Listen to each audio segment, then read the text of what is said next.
Hello, and welcome back to The Voice Within. Today we're gonna talk about the breakthrough that changed everything. I like this word, breakthrough. It's hold much more weight in English language than in Bosnian. So we're gonna talk about invisible cage of our life that we don't see, the invisible cage that I was living in for a big part of my life. And I'm very happy to share this perspective with you today because for a long time I was not mentally able to share it. And just the fact that I feel fully confident, fully present, fully that I feel full conviction in sharing this perspective, it's kind of huge thing for me. So let's talk about it. So basically, I spent most of my life bending. I spent most of my life adjusting. Even before I didn't see that much in that way, but when I started digging deeper into the self-work, when I started trying to understand my better, I could clearly see areas in my life where I was bending, adjusting, making sure I wasn't too much, too cold, too distant, too strong, too this, too that. And for years I thought this was normal, that keeping the peace meant keeping myself in check, that you have to just be patient and this is how the life goes. But over time I started seeing something I couldn't ignore.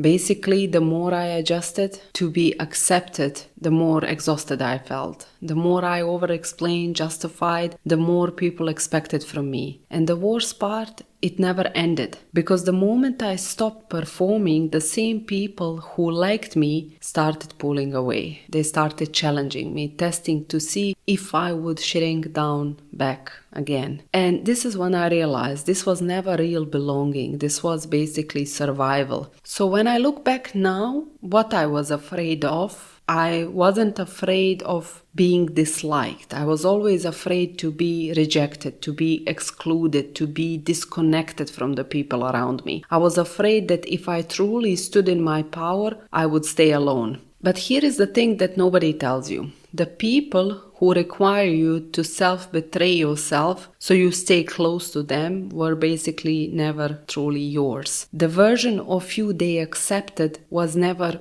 real you. It was just performance. And the more you align, the more right people will come into your life. So today we're gonna talk about it all. The fear of rejection, why we hold on it, and how we break free once for all. So let's go deeper.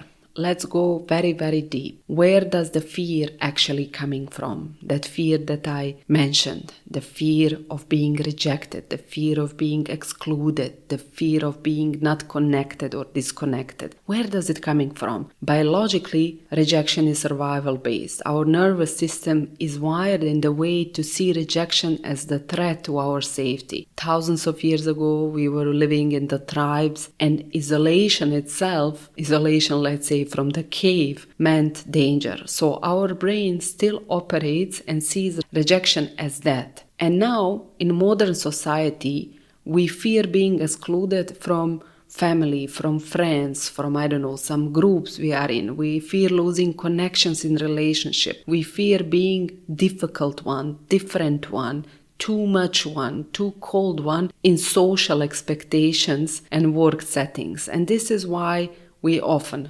over-explain, we justify, we hold back our opinion, we sometimes let the things happen that shouldn't happen. We don't set boundaries, we play small so we don't trigger discomfort in others. And over time what happens is this becomes our default way of existing. But what I have learned by studying this kind of behavior in me is we have to break this pattern. The version of us that constantly performs for approval was never fully accepted either. And when we understand this, it shifts everything. Think about it.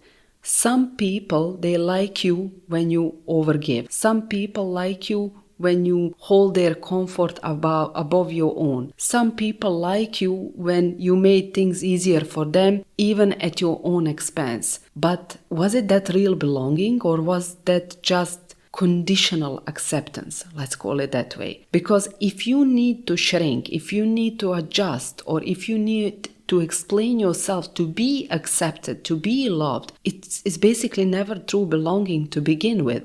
Real belonging is when you stand in your power and people, right people, choose to stay. Not because you make them comfortable, but because they respect you at your full force, your full presence. They value who you are and they don't ask from you to shrink to make them feel comfortable. And honestly, I won't lie to you. Choosing full alignment will shake everything in you. People will react. People will test you. But here is the difference. Instead of managing others' perceptions, you start managing your own truth. Instead of bending, you hold your ground in dignity. Instead of being afraid of rejection, you actually start filtering who aligns with you. You start choosing your own people. And what happens next out of this kind of shift and this action? The people who only loved you when you overgive, they disappear. The spaces that required from you to shrink so others could feel safe with you, those spaces, they no longer feel like home. The more you hold ground, the more you root yourself in dignity, the more you attract people who respect you for who you are, not who they need you to be so they could feel comfortable with you. And there is a part in this that nobody talks about it, and it is relief. It is a huge relief. No more constant explaining. No more resentment of overgiving. No more guilt for choosing yourself, because you were never meant to be liked by everyone. We have to accept this. We don't like everybody. Just think about it. You don't like everybody. A lot of us, we don't like people. How then we can expect that everybody like us? We were never meant to align with everybody around us. We were meant fully to be aligned with ourselves. And when we're talking about alignment, let's bring this home. What is actual difference between alignment and selfishness? How do we hold our ground without pushing people away, without being overlooked like selfish? And this is what I have learned. If we anchor in dignity, we stop forcing people to agree with us. Because when you think about it, dignity, it means I honor you and I honor myself. I honor you, but I don't betray myself. I respect you, but I don't allow you to disvalue me. I see the system I'm operating in, but I don't let the system destroy me. This is the dignity, not selfishness, because selfishness is only point which is important is my point. Only thing which is valuable is how I see it, and I don't care about your point of view or how you see it. But dignity is about knowing where you stand and allowing others to stand where they are without forcing them to agree with you. And when you move this way, you don't just navigate rejection. You completely transform how you move through life. And here is what I want you to live with today. Rejection, the one that we feel when the people in some way it feels like they are rejecting us. Rejection is not our enemy. Self-betrayal is.